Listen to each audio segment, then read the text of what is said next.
Hello everyone, welcome to Current Affairs MCQs program. Let's begin with previous day's practice question. Question was, which of the following is not a rare earth element? Yttrium, cerium, holmium or lithium? The correct answer is option D, lithium. Recently, the government has approved the royalty rates for mining of lithium, niobium and rare earth elements. This will enable the central government to auction blocks for lithium, niobium and REEs for the first time. Rare earth elements are relatively plentiful in the Earth's crust, with cerium being the 25th most abundant element at 68 parts per million.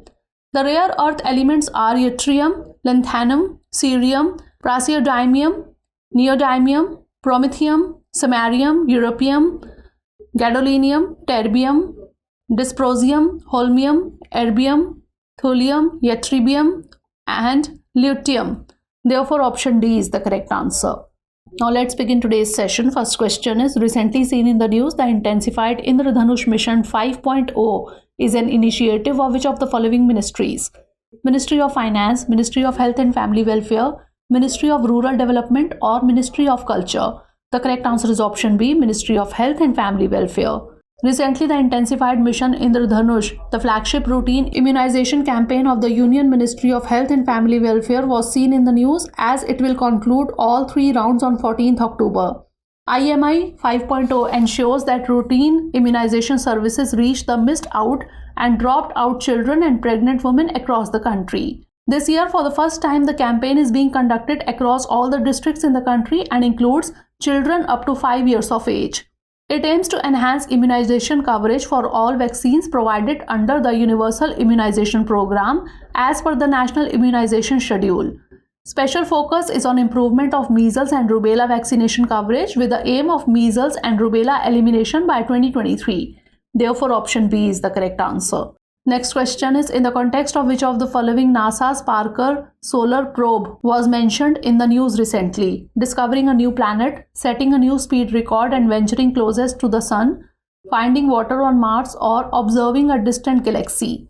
The correct answer is option B, setting a new speed record and venturing closest to the sun. Recently, NASA's Parker solar probe set a new speed record traveling at a velocity of 635,266 km per hour during its 17th orbit around the sun.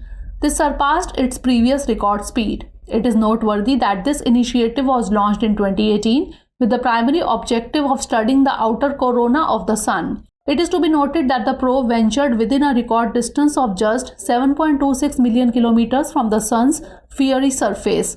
It is to be remembered that it plays a crucial role in gathering essential data on the sun's charged particle winds and its magnetic fields.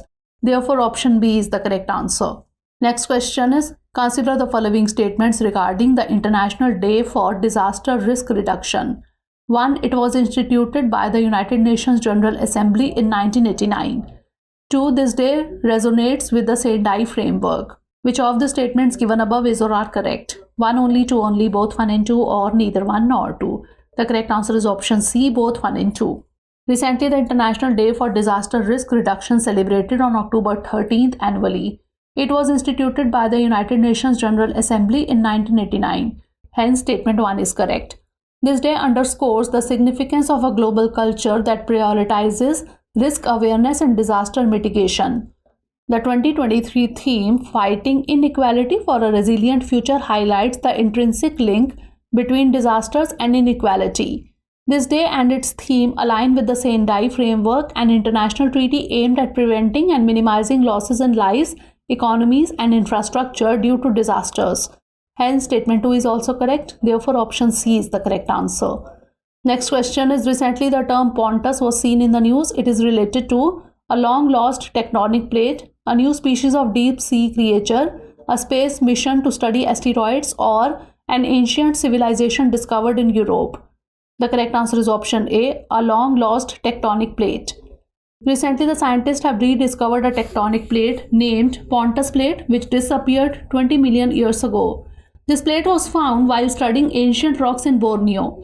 The Pontus Plate was once about a quarter of the size of the Pacific Ocean and existed beneath what is today the South China Sea. The plate's evidence consists of rock fragments from Borneo's mountains and remnants detected deep within Earth's mantle. The plate was situated under the Pontus Ocean during its existence. The Pontus plate shrunk over time, eventually being subducted beneath the Australian plate and China. Therefore, option A is the correct answer. Next question is, consider the following statements regarding the disease arthritis. 1. It is an inflammatory joint disorder. 2. Over 100 types of arthritis exist. 3. World Arthritis Day is held annually on 12 October. How many of the statements given above is or are correct? Only one, only two, all three, or none? The correct answer is option C, all three.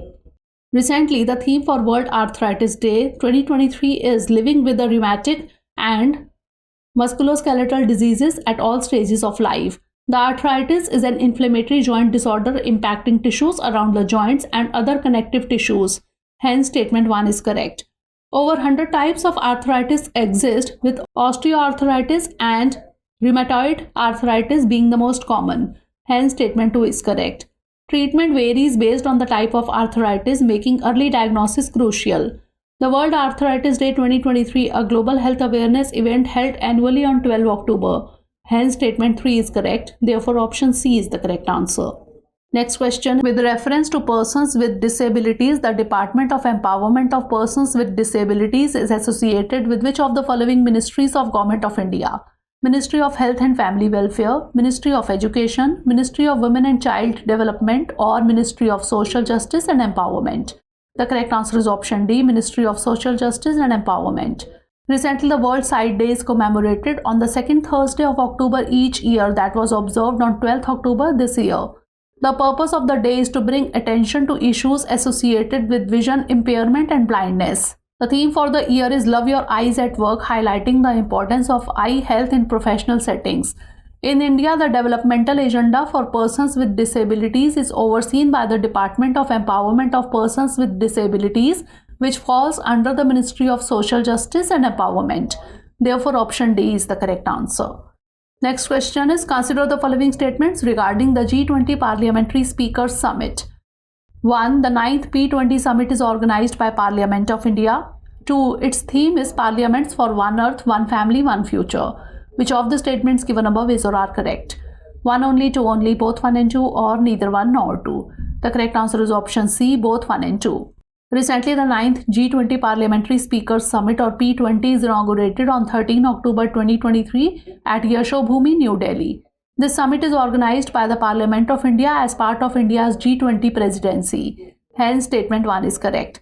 Speakers of parliaments from G20 member countries as well as from invitee nations will participate in the summit.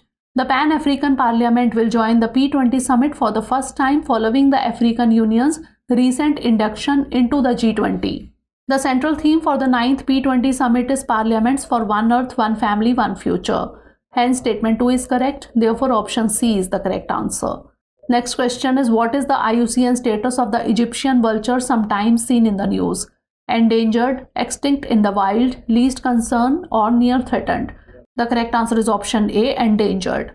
Recently, an Egyptian vulture was rescued from Indapur, which had suffered injuries and dehydration, and was admitted to the RESQ Wildlife Transit Treatment Center at Bhavda.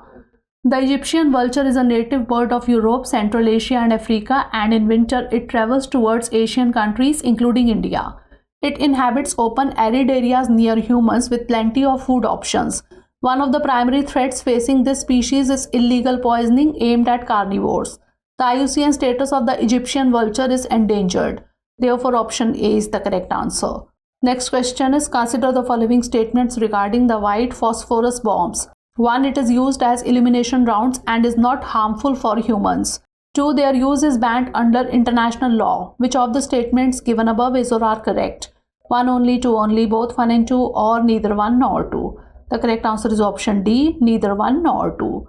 Recently, several photos, videos and claims on social media alleged that Israeli forces are using white phosphorus on the civilian population of Gaza. White phosphorus is a waxy yellowish to clear chemical with a pungent garlic odor. It is used in incendiary weapons by militaries around the world for a variety of purposes, such as illuminating targets at night or to inflicting damage on enemies. Once ignited, the substance is very difficult to put out as it clings to many surfaces including skin and clothing. Hence, statement 1 is not correct.